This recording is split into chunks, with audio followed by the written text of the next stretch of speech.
Crack diaries are the stories of lives on the edge, chronicled with unusual feeling and insight. The triumph and sorrows of drug abuse are portrayed in cutting reality. The faces of crack are surprising, and the lives are humbling. Everyone knows a crackhead. Sometimes you just don't know you know.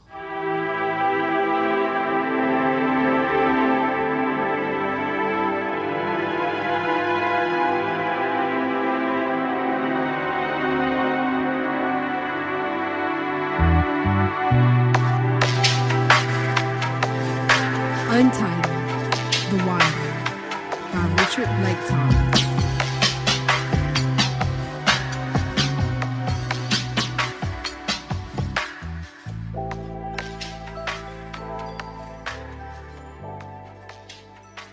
Being poor does not give you a head start in the race for immortality. It's not nearly as hilarious as some of the people in your favorite talk show make it out to be. It doesn't build character or inspire one to greatness. Being poor is depressing. And if you're a child and you're poor, it can fuck you up. You're in this new high-tech age where there are cars that talk, drive, and even park themselves. Picture telephones like Dick Tracy and little matchbox-sized things that have a billion songs on them. When you're a poor child in this world nowadays and folks have these expensive toys around the corner, you know no one gives a shit about you, motherfuckers. Billy Smith Jones was a poor child in more ways than most. He lived in the poorest section of the poorest areas in the United States. The poverty of people used to be a relative thing. That is, how does your standard of living compare to those in your country or part of the world? That and how often can you eat? But that scale doesn't apply to children anymore because of the apparent lack of love and compassion from so many parents and adults. This is the new poverty. Poverty of the soul and spirit. Billy's parents never showed any interest in him at all. Growing up amidst a cultural backdrop of poor, forgotten, inbred hillbilly types and discarded trailers that even trailer trash thumbed their noses at, he was a shadow of a soul. And being white, growing up in Liverpool, Kentucky, was no advantage. He was cold in the winter and lost in the summer. His parents barely spoke to each other, and they only spoke to him when the situation demanded it. His only friend, Jack White, was living a similar nightmare. They went to neglected schools that most of the other white kids had left.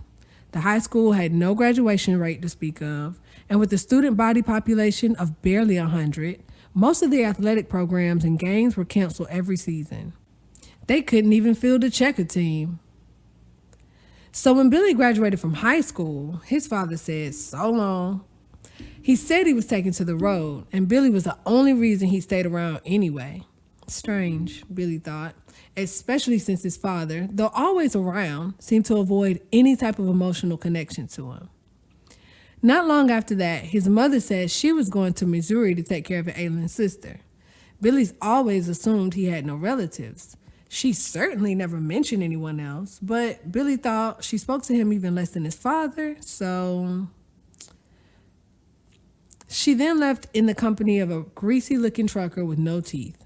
And if that wasn't enough, his only friend Jack had found a way to get into, of all things, the U.S. Army.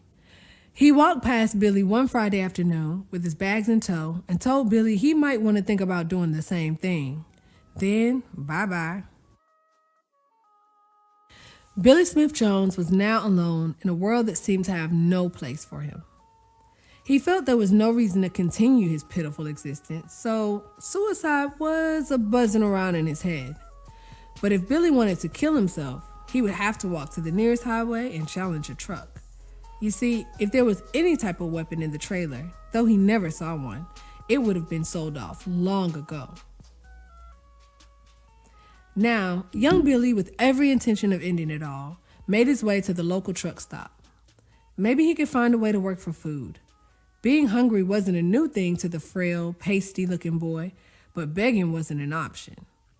Sometimes, just to fill the empty hole in his stomach, he had learned from watching his mother how to find and pick pork salad. It's a wild turnip type green, only 50 times tougher, that grew on the side of the road in the South.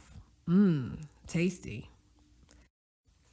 Or He could get himself a can of milk, a bag of cornmeal or flour, a couple of eggs, and voila, biscuits and cornbread for a week. You're probably thinking, this pitiful lot most certainly qualifies for that great government help program welfare. Well, that shows your ignorance about the pride and heart of people in this America. Not to mention, it takes a small amount of literacy to fill out the gazillion forms the government requires you to complete so that they can know all your business and further humiliate you. Well, let's see. You can't read. You've never written anything other than your name. And you're going to go beg some bitch behind a glass wall in the county courthouse for help so she can look down her nose at you with that "I'm better than you" look? I don't think so. Okay. So back to Billy's story. Down at the truck stop, Billy spent a few days helping truckers gas up and watch their rigs. He'd warn them if he saw someone trying to break into their trucks, or if there was a nosy police officer creeping around while they were eating greasy burgers and potatoes, or scoring drugs, or getting a blowjob in the back of a truck. He'd signal them. And he mostly slept in the back seat of some trucker's cab. Now, these were all new experiences for him, and they were quite exciting for a kid who had never really experienced living at all. You can imagine what he thought when he finally saw something he had only heard about in limited conversations and on the 7-inch TV, which sometimes worked at the trailer. But to actually open his eyes and see one, a real live black person, it didn't make him feel any different about anything. Besides, he had enough of life's complication on his plate. Becoming an instant racist simply because he was a southern redneck didn't make sense. I hope you don't think racism is DNA based. It was an interesting sight for Billy to see, but not as interesting as the conversation he had with the colored driver who offered to let him work his way out of town. That exchange went something like this. "Hey, boy. Hey. Bring your little po ass over here and help me transfer some of these boxes off this here trailer." "Shit, your po ass looking piece of trash. Where you been, living under a rat's ass?" He laughed loudly. "Look, I'll give you a couple of dollars. Nah.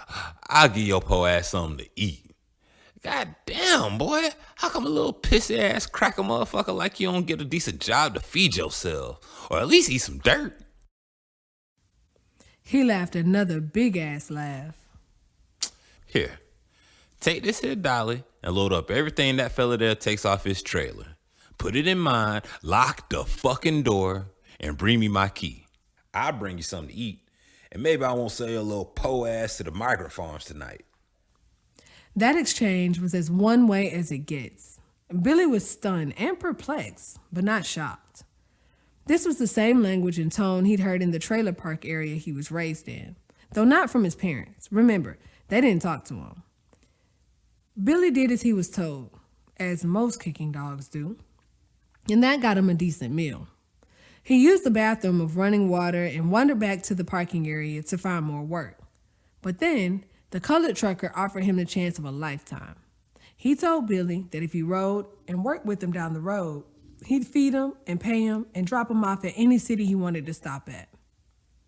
Now let me ask you, did Billy have anything going for him? What do you think he did? What would you have done? Damn right. So off Billy went, with nothing but the clothes on his back, like he owned anything else. They traveled through Missouri, back through the part of Ohio near Kentucky. Billy was scared to death that he was going to take him back home because he dropped a carton of jelly in the Cincinnati Big Right. But the fat, pretty boy color driver didn't seem to care that much, and actually bought Billy his second piece of pussy. The first being a thick, black St. Louis prostitute who tried to break off his virgin dick. She was very gentle, sweet-smelling, and patient. He didn't know what the hell kind of shit they smoked in the back of that truck, but he learned that poor white trash had better mind their own business, even around colored. They traveled through Tennessee, down through Georgia, until they got to Atlanta. There, the trucker told Billy he was going to hold over for a week, and that there was a rooming house over near the old Atlanta Stadium. He talked to the landlord about paying if Billy decided to not go back on the road with him. Well, Billy Smith Jones had never had anybody do anything for him. No grandparents or any other person. Look, y'all. This greasy-haired, slightly built, all but forgotten human being was ecstatic. A favor, even an earned favor, was something to be cherished and embraced. Don't take nothing for granted, y'all, please. Anyway, Billy got an itch to see and do more in this amazing new environment. So he told the trucker no thanks to another road trip, but he appreciated the conversation, the money, and the pussy. He got a job doing construction work. Yeah, that's how we say it in the South. Found that there were people of color who didn't curse all the time, and that there were other white people who smiled and talked to him without looking down their noses at him, and that the world was generally not a bad place. Billy worked for several construction companies in tear it down, build it up Atlanta.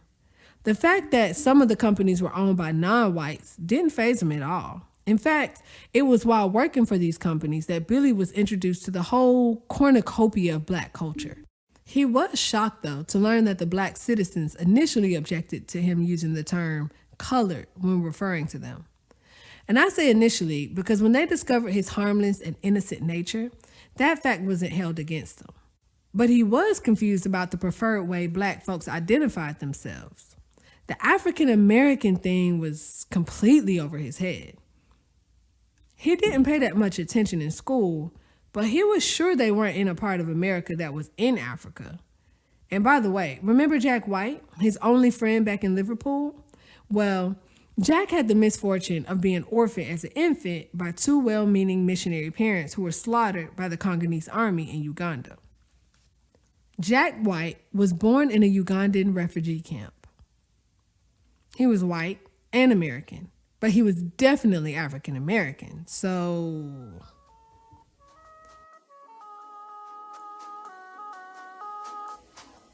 Anyway, 2 years had passed since Billy had came to Atlanta, and he loved it. He loved the fast pace, the energy, and the way the people apparently loved their families. He would often ride the public transit system on his days off, just to watch the interaction of the families, especially between parents and their children. On the west side, he watched and sometimes engaged the black families in conversation about how happy their group looked and how smart their kids were. He was impressed when they said simple things like hello, thank you, and so on. On the north side of Atlanta, the well-to-do white upper-class kids, though, a little more rowdy and unsupervised, were still Southern polite and smiled a lot, which signified a certain level of happiness. It made him feel sad about his previous skeletal existence. But it was extremely satisfying to find out that the world was not a completely heartless void. By now, Billy was comfortable enough in the city to apply for jobs, with more benefits than the construction industry offered. The one job he got was with the city school system as a custodian. Now, the school where Billy worked was in Midtown, a part of Atlanta that consisted of a lot of new white upper class who preferred the public school over private education. The benefits were obvious. One, your child does not grow up completely shielded from the real world because there's a certain amount of interaction with the common folk, read black. And two, it's free. The principal at the school was a tall, dark, gentle lady. And from the moment she stepped in the building, you'd think the president had entered. The interesting mix of students taught Billy a lesson in diplomacy. As previously stated, most of the white kids were well-to-do. Most of the black students, however, were bused in from Techwood Homes, a housing project near the campus of Georgia Tech, hence the name of the project and the dominance of that middle school sports team. But this school was the ultimate urban melting pot. There were Somalian and Ethiopian refugee kids, second-generation Vietnamese students, Muslim kids from the Middle East, and American kids whose families had converted to Islam, including the remnants of the late Elijah Muhammad's black Muslims. Billy was a quiet type, and he hardly ever spoke. When he did, it was usually yes, sir, yes, ma'am, and it didn't matter if the person he was responding to was black or white. It was now the second part of the school year, and Billy, though nearly invisible to everyone on the school staff, had caught the attention of that tall lady principal because of his earnest character. You know, school custodians' homes are stocked with industrial tissue and paper towels. and because he was never ever late and never left early, yet alone missed a day. This was a time of the year that every school in Atlanta did something that Billy had never experienced during his entire public school experience. There was a celebration of African American history during the month of February. Well, this outgrowth of Carter G. Woodson's Negro History Week was a lot more watered down, but nevertheless, it was a needed cultural boost for Black folks. At Billy's school one week, the principal asked him to help set up the auditorium for a very special guest. It was such a big whoop-de-doo that Billy thought he'd stick around to see what all the fuss was about. Well, they showed an old newsreel to the kids that had a group of colored people walking across this bridge somewhere. Billy thought it was some kind of parade or something, except there weren't any floats or big balloons. Then, out of nowhere, came men on horses with sticks and other men with even bigger sticks, and they charged the parade and started beating the parade participants unmercifully for no apparent reason. Billy cringed when he saw the images of men and women getting brutally terrorized. His stomach knotted up with disgust and anger.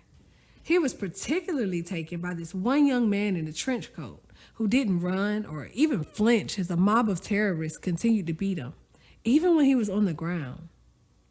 Billy, an innocent in the world of hate, didn't notice until the news footage was nearly over that the people being attacked were nearly all Negroes, and the madmen were all white.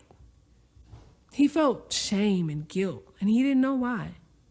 He started to leave the auditorium and go down to the basement to gather himself, but he was startled by thunderous applause and cheering ovation and turned around.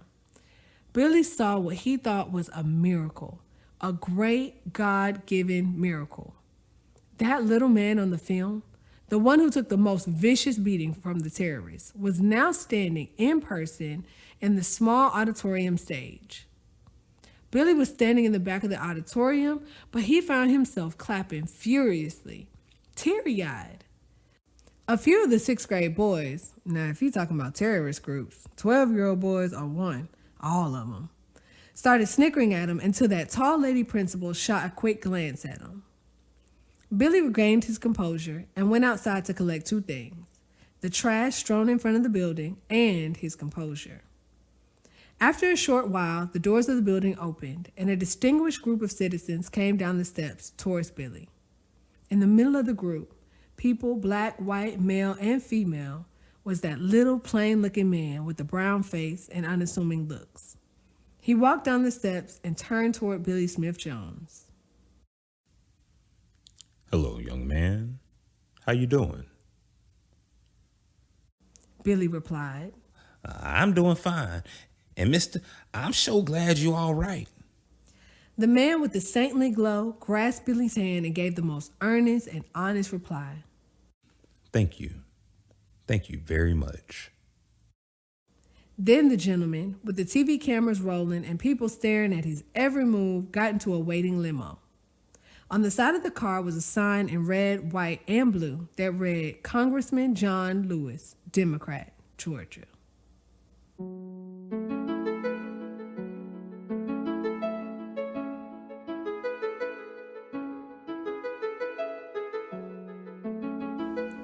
It was now his 2nd year. Billy had taken an interest in reading more about the world, and the principal took more interest in the gentleman custodian with the amazing voice. Now about that voice. It hypnotized when he spoke. Oh, it was that high-pitched southern twang, but it wasn't the twang of hate. It wasn't the southern twang of deceit, lies, and oppression found in Mississippi politicians. It wasn't the southern twang of intimidation found in Tennessee State patrolmen.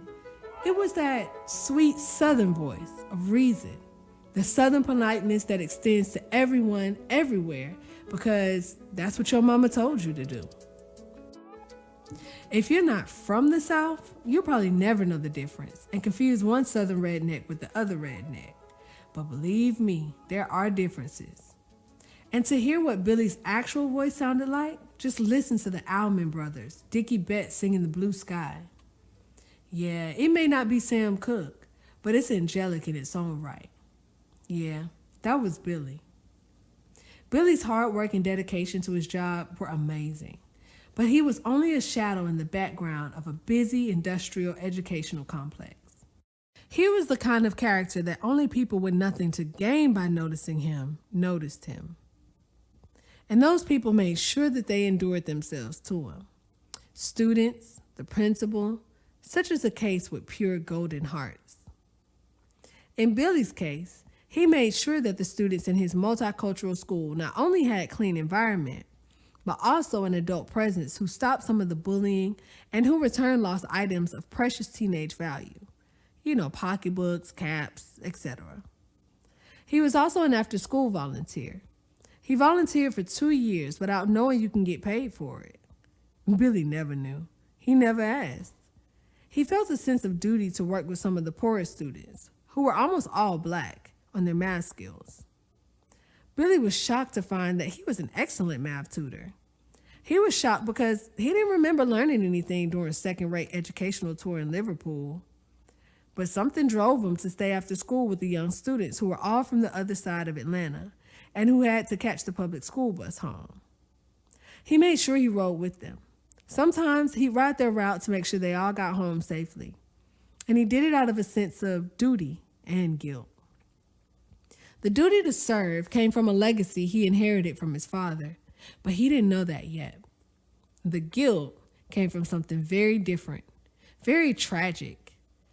Young boys, mostly between the ages of 10 and 14, were disappearing on a monthly basis for almost 2 years. Their mutilated bodies would then turn up later, dropped in some vacant, burnt-out building or vacant lot.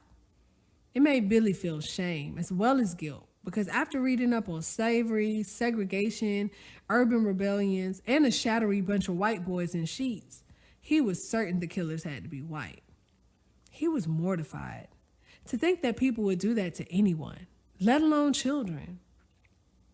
He kept an extra watchful eye on the younger black boys, suspicious of every white person that even looked their way. The students noticed, and so did their parents. He couldn't tell, but they were more than appreciative. So when they locked up, tried, and convicted a black freelance photographer for the nearly 30 murdered children and young men, Billy couldn't comprehend the irony of the situation. As the school year came to a close, the principal and the students had 2 very special and different gifts for him. The PTA, dominated by the mostly upper-class white professionals, who actually did an excellent job of keeping the middle school's performance in all academic areas above those of even its very expensive private school counterparts, gave in to the very vocal minority. Black parents insisted that Billy Smith Jones get an award for his extra work, love, and care during a trying 2-year span. But the principal wanted more out of Billy. She knew he had much more to give. Without his permission, she submitted, through her contacts at the Atlanta Police Department, an application for employment. When she called him into her office and said that her friend, a police captain in recruitment, said he was an excellent candidate, he was flabbergasted. He only needed to send for his high school records, and he was in. Billy got a notice from the mailman to pick up a package at the post office. He was sure it was his high school diploma. He had specifically requested that it be framed. After working in a school, he realized the importance of education and the value it holds, and he wanted to show it to his principal. But what came in the mail unnerved him so much that for the first time in over 3 years, Billy had to take some time off of work. The box he picked up was much larger than he expected, and when he opened it, his heart went to a place it had never been before. He felt a deep and prideful love for the man he'd never really known, his father. Inside was the death certificate of one Robert Michael Jones. But that wasn't what got to Billy. He'd figured that the strange and quiet man was dead. It was the other things. There was a picture of a much younger man in combat fatigues, grinning, with his arm around another man who happened to be black. And there was another black man hugging them both. They had what appeared to be a horse's head on the shoulders of their sleeves. There was also a letter and a small box, neither of which had been opened. Maybe the reason they were untouched was found in a 1969 newspaper article that describes the deaths of over 95% of the company of soldiers in a country called Vietnam, in a place that was called Quatrain Valley.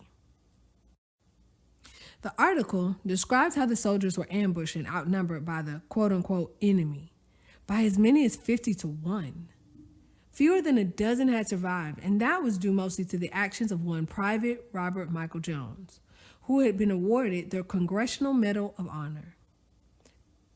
That was what was in that little box, along with the horrific memories of a battle in a far-off land a very long time ago. Billy now understood his father's long, quiet solitude and his inability to communicate his love to those around him. He had lost, in the blink of an eye, over 500 of the closest friends he'd ever have, and letting go of the memories of that day had proven to be impossible.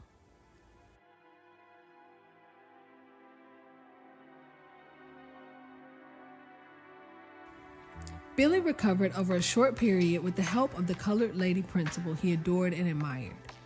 He matriculated to the Atlanta Police Department, finishing number 1 in his recruiting class of over 100. He was, to his surprise, incredibly athletic. After spending most of his life right at 125 pounds, he was now almost 200 pounds. He was a dead shot on the shooting range. And did I mention that he knew how to follow directions? Well, all right then. Every graduate had family there except Billy, but he did use his one invitation for a very special lady. He didn't even know how special she was until she congratulated him after the ceremony and gave him his gift, the one he requested, a Tupperware container full of turnip greens. Oh, that wasn't the only thing special about her. While they were talking, the mayor, who happened to have been close friends with the president, came over and congratulated him and called the lady principal Miss Superintendent. Billy didn't know about her big promotion or how she was held in such high esteem by everyone of any importance attending the Atlanta Police Recruit graduation ceremony. He felt the surge of pride a child feels when a parent is acknowledged in public as a very good person. Billy was growing by leaps and bounds, not just emotionally and physically, but socially as well. Yeah, he knew she was a black urban legend, and he was a resurrected piece of white trash.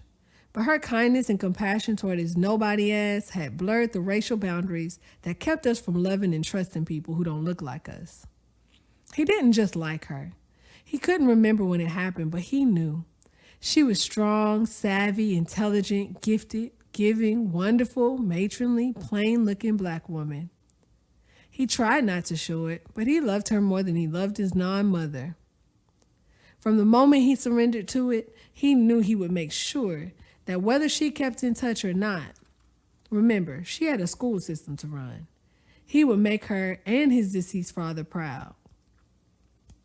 When they wanted to provide the point of reference for doing the right thing, they could snap their fingers and he'd come a-running.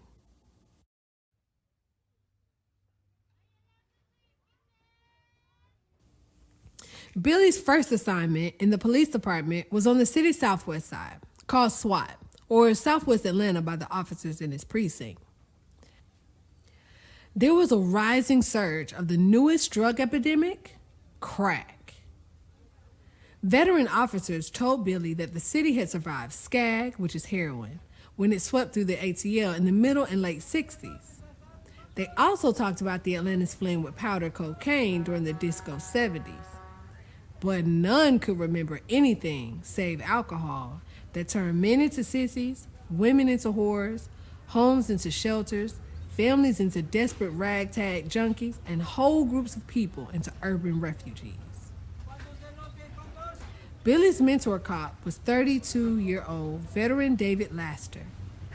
Laster, a NAM vet like Billy's father, was a reddish, muscular, 5', 8" hot cauldron of street knowledge, political pull, and a mother's wit. He was also a church deacon and a college graduate. He actually had a master's in criminal justice, which put Patrolman Laster on the list all by himself. Nearly all of his peers had either retired or moved up the ladder to office jobs and department heads as majors, captains, and things like that. Laster, though highly respected, resisted any attempt to take him off the streets, where he felt like he was needed the most. He took every promotional exam given and always received perfect scores on the written and oral exams. But he always turned down the promotions with a one-line letter to the chief. And it read, very matter-of-factly, "I decline my promotion." He just took the exams because several years before, there had been a scandal that rocked the city's police department. It was determined that there had been some cheating going on, and only the black candidates had been determined to be cheaters.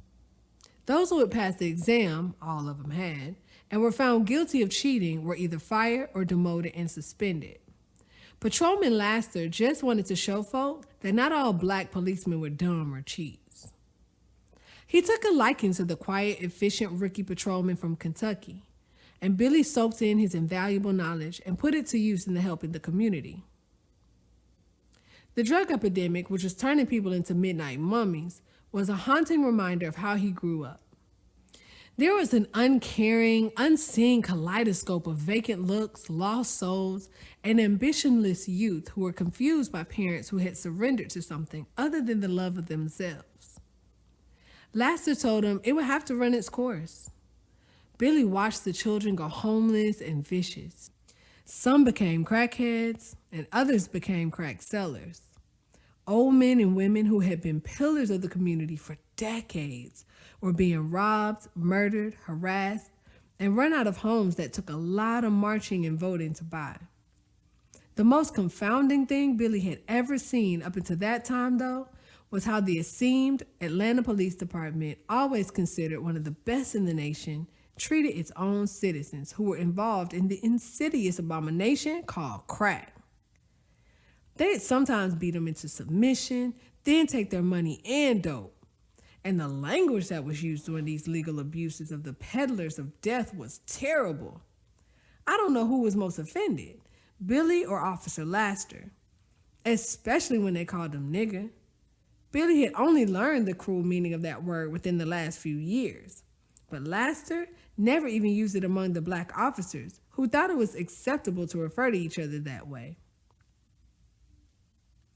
Billy found out a few other things about Officer Laster. When Laster was hired by the city, there weren't any black policemen in Atlanta. And even when there were more black policemen, they couldn't arrest any white folk. Even if they saw a cracker hanging a nigger, hey, leave me alone, okay? Or another white person, feel better now, they would have to call a white policeman to do the honors. Oh yeah, the black police officers were further humiliated by not being allowed to dress at the police precinct. They had to change in their uniforms and get their street assignments out of the colored YMCA. One day, Billy got a call to come over to his partner's house, and when he got there, he realized there was a party going on. It was David Laster's retirement party, and though he had only known him for 6 months, Laster had become fond of the dedicated, hard-working white boy from Kentucky and wanted him to be a part of the celebration and the end of an era. David was the last of the original black policemen, and he felt confident that the young man was another caring soul with a badge. He wanted Billy there with his other close friends. You see, although David Laster was only a patrolman, his prestige and influence in all the department were way over the heads of most, if not all, of his superior officers. He wanted to make sure nobody fucked with Billy after he was gone, and nobody did. Billy missed his partner, but he put the mentoring knowledge to great use. So these are some of the things he learned about his particular zone or area. Though most of the people arrested in his zone were black, there were white folks caught up in that life that came to neighborhoods to buy dope too. There are dope houses in every neighborhood in America. Most crackheads, whatever their skin color, have a certain look about them. Their appearances are somehow flawed. There's something unkept about their clothes, hair, car, or something. For example, a brother in a $400 suit will wear it wrinkled and stained after smoking that month's mortgage payment. The lady, who normally looks immaculate is now trying all sorts of hairstyles to hide the fact that she hadn't been to the beauty shop in several months.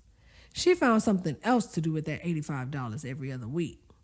And that dude in the pretty red BMW who drives to the trap twice every night, check out the car. First, it was missing the tail light. Then one of the tire rims didn't match the other three.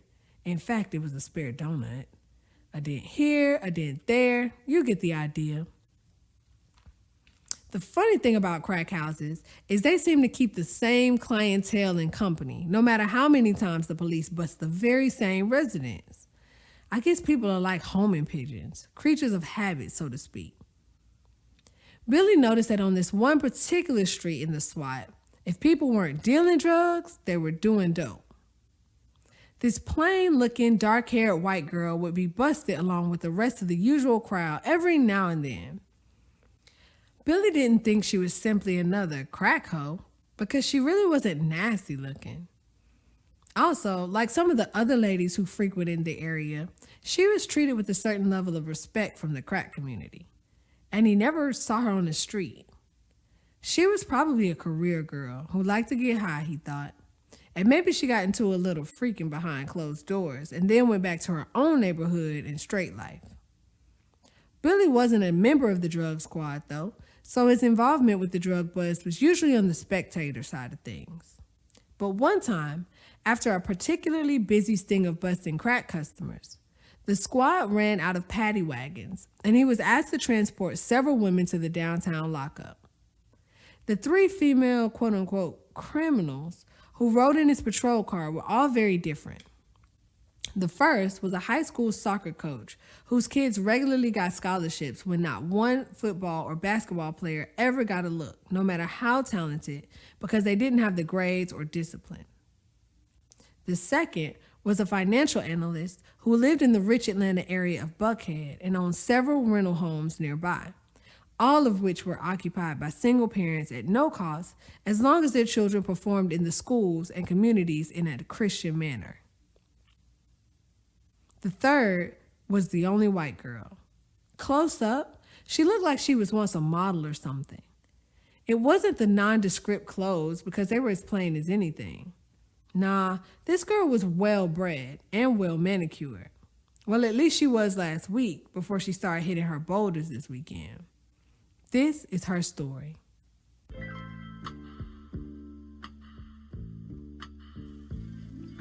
Patricia Ann Whitney was a 29-year-old do-good one-time drug counselor for some of the earliest down-in-the-gutter, sell your soul and sell your mama's soul, or television, chiffon robe, car title, anything, crackheads. But some slick-talking dopehead convinced her that she couldn't possibly know what the hell she was talking about since she had never done anything harder than her father's apple cider.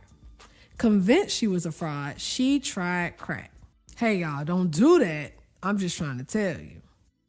Now, living in a frugal one-bedroom apartment near Morehouse, she worked sparingly as a substitute teacher during the day and at a fast food burger joint at night. When Billy got the three women downtown to the pretrial jail center, there was so much confusion there you wouldn't believe it. Check this out. After a 4-hour sweep and sting operation, the Atlanta Police Drug Squad had 636 people in custody, and they all had to be processed and bailed out. Halfway through this mess, you should have seen zone supervisors and jailer personnel losing paperwork so as not to work past their shifts.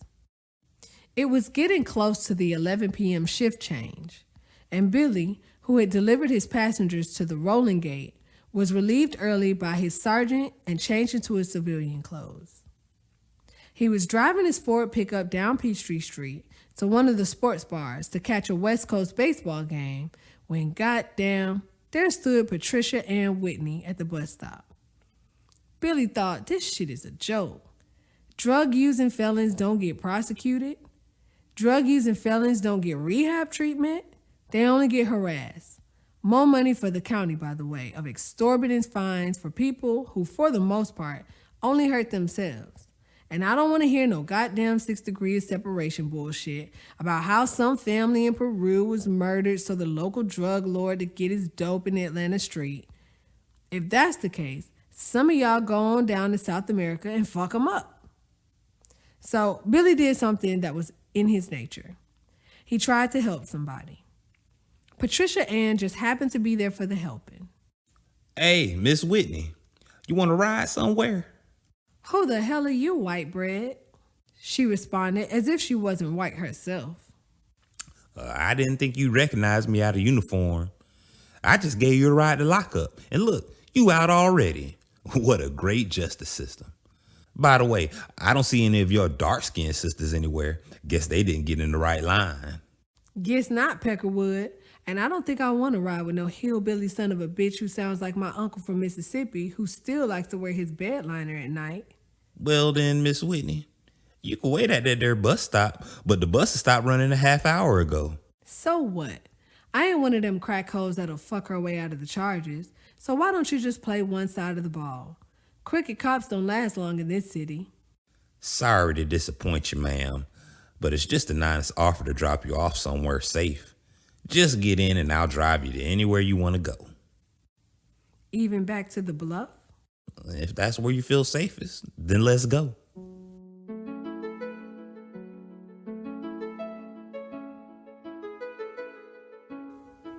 As they headed back to the west side and toward the maze of streets that confound police and citizens alike when it comes to the magical way in which drugs can be purchased here at any time of the day or night, on any day or night, save one holiday, and you know which one. Patricia had a change of heart and wanted the off-duty cop to take her home. As the small talk continued, Billy asked if she was trying to get some help. She explained to him that while there was any number of mental triggers that could pull the strength from the soul of the user, real help for the drug users usually came from within. She said that while they take credit and money for rehabilitation and the courage, perseverance, and fortitude to stay clean and healthy, the most successful rehab programs involved God and someone who really cared enough to talk you out of using dope. It happens every day. So Billy dared her to stop. After she cussed his ass out, she increased the stakes. If he were such a saintly person, why didn't he personally volunteer to help her? Billy was like, oh, hell no. He told himself that there was no way he was going to get involved with any type of criminal, especially a crackhead. He'd seen them steal from their mamas, pawn their children, and sell their souls for just one more hit. He really got his life in order. It was his first year of college, and college had never been in his future. And here he was, in college. There was no way he was about to fuck up his plans. So this was not in the program. But she called him out, asked for help. There's a reason we've been put on this earth. Most of us don't know what it is until it hits us in the face. But Billy knew what his calling was, and that was to help people who needed help or asked for it. So Billy made the decision to take on the challenge, and he took her to the apartment to find out more about how he could help. Once they got inside the nondescript 2-bedroom, they settled down to a couple of plates of leftover pork chops, string beans, and potatoes. Patricia ate as if she hadn't eaten in a couple of days. Billy was surprised at the healthy and earnest attitude she showed towards his constant questions about her lifestyle. He asked her straight out if she was a prostitute. No.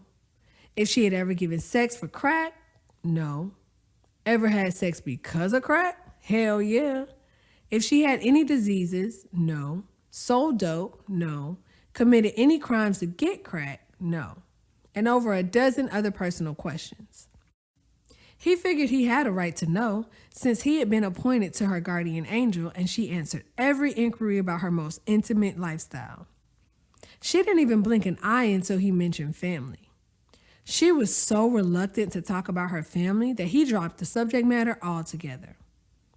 He knew that if there was one thing that could cripple your heart, if only for a few minutes, it was the thought of growing up unloved. He thought he saw the signs. He got over it, but many people never did, and he knew what it looked like in people. He let her have that. It wasn't until 4 months of babysitting, fighting, stalking, and nourishment had passed that she felt comfortable enough to open up about her family and her childhood. Boy, was Billy wrong about her. She not only grew up with 2 loving and caring parents, she was given every opportunity to take her place amongst the normal people in this world.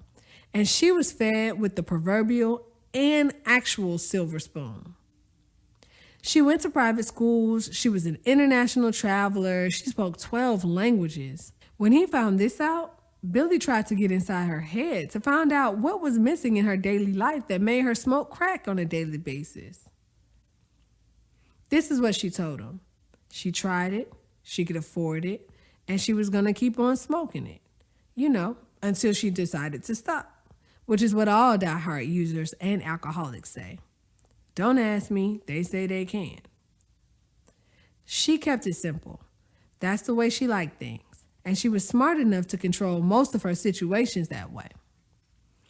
After nearly 8 months of Billy's rehab services, as she called it, Patricia had cut her crack habits down to a dime or two every payday, and ever since a couple of months ago, it wasn't even that.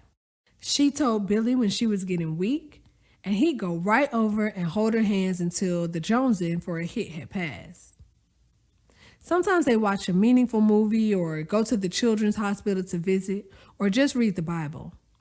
They never had or tried to pursue any type of intimate or romantic relationship. Though she wanted to, she never broached the subject. And Billy, well, he was Billy. He played everything straight up. Now, it was the holiday season, and Patricia had decided to face her family drug-free for the first time in over 5 years.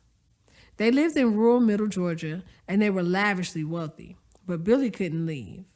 You see, at Thanksgiving, there was this guy in Atlanta who was kind of a loudmouth, a horrible driver with no license since the 60s, and an all-around rabble-rouser. But he'd find a way to feed thousands of the very poor. While some people took their basic meals for granted every day, Billy Smith Jones was not one of them. He never forgot the empty pain he got from not eating. So he made sure he was a part of the Hosea Williams Feed the Hungry dinners every Thanksgiving, Christmas, and Easter. He donated more than just food, money, and time. Billy tried to give as much love and caring as he could. When he got to meet the old, grizzled civil rights legend who was making all of it possible, he felt the same pride and humanity in his heart that he had felt the day he met that famous congressman some 9 years earlier. Oh yeah, Hosea was at Edmund Pettus Bridge that day if you didn't know. Patricia waited until the new year to take her new best friend down to Statesboro, Georgia to meet her family. Billy was impressed with the fine layout, opulence, and obvious but subtle display of wealth. But he was more impressed with the honest civility and love everyone in the family displayed toward each other. Now, Billy wasn't afraid of anything, but he never wanted to be around a family, hers, his, or anybody's for that matter, because he figured it had to be that closeness of living together that made people crazy toward one another. Okay, he knew that was a lie he told himself, but don't we all have lies we tell ourselves to fight our deepest fears? I know I do. The Whitneys were impressed. They knew about Patricia Ann's struggle with crack, but they never turned her away. As a matter of fact, when Billy found out her parents were rich, he assumed that they would do everything possible to make sure Patricia Ann could not get her hands on any substantial amount of the family's wealth. When he mentioned that, she laughed so hard she blew snot out of her nose. She matter-of-factly explained that would be crazy. It was the family money, and she could do whatever the fuck she wanted to do with her share. But she never brought dope with that money. She bought dope with the money she earned from her 2 or 3 jobs. Patricia Ann's father cornered her that night and grilled her about her lifestyle and the young man with the hillbilly accent and warm, kind smile. When she told him about how she leaned on Billy to regroup, stop using drugs, and get back into church, which they attended one of Atlanta's oldest black churches downtown, where she now sang in the choir, he was ecstatic. But when she told him their relationship was not one of the romantic or even buddy sex, she had to pry his fingers from around her neck. Patricia Ann, are you some kind of damn fool, or is the crack a lot better than I thought? Well, it's good. Don't grab me no more, Daddy. I'm just teasing. What can I do? You need to start courting him. And I don't mean next week or tomorrow, damn it. Get your ass in here and start right now. And do it right. Ask him out for dinner. Buy him flowers. But so help me, if you let this boy get away, you'd better smoke yourself unconscious because I'm going to beat your ass with a crack pipe. Damn, Daddy, you act like I'm hard up or something for a man. I'm still all that, or hadn't you noticed? I'm going to kill you. Now, you let this boy get away and see what happens. The rest of the weekend went smoothly, and Patricia Ann started formulating a romance plan. When they got back to Atlanta, she had a long talk with Billy and laid out her plans for normal, drug-free life. Billy felt good about himself, but he almost hyperventilated into unconsciousness when she told him her plans to court him and marry him. He had never seen himself in her life like that. Not at the beginning, when she was a crackhead, slipping from under his watch to get geeked, and certainly not when she had turned it all around and was now, no matter how much she played it down, the classiest and most beautiful woman in any group or circumstance she was in. He definitely thought her to be too much for him, and frankly, he thought he was obstructing her from finding that rich, famous husband he figured she'd get. Patricia Ann told him it was him she wanted to spend her life with. She formally courted this boy for 18 months, showing him her devotion, courage, honesty, love, and compassion for others. When she thought he would say yes, she bought him a man's diamond engagement ring and brought him over to her house for dinner. After the meal, she fell on one knee and proposed, tearfully asking the boy from Liverpool, Kentucky, to be hers forever and ever. They married and had children and did right by folks. And that's all I got about this, because that's the way it came to me.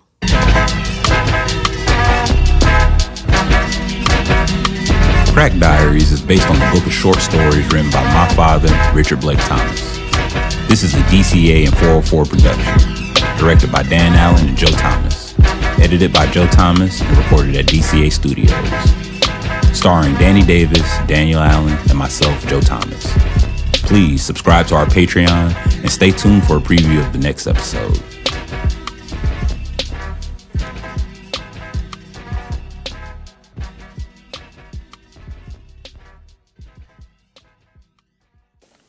In the 1980s, when crack cocaine began to run amok in Atlanta, no corner of society was untouched, including the clergy.